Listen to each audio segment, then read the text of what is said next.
Welcome to Shamims voice. গল্পটা সত্যি ছিল। লিখন অনেক সাহস নিয়ে চৈতির কাছে গেল।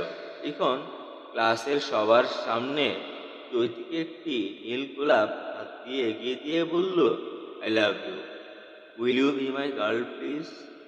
চৈতি অবাক হয়ে গেল।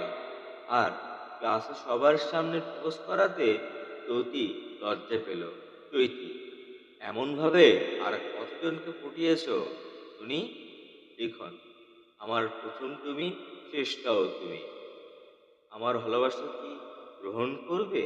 চৈতি, চিন্তা করে পরে বলবো। এবার লিখনের হৃৎপিণ্ডটা অনেক জোরে কাঁপানো শুরু করলো।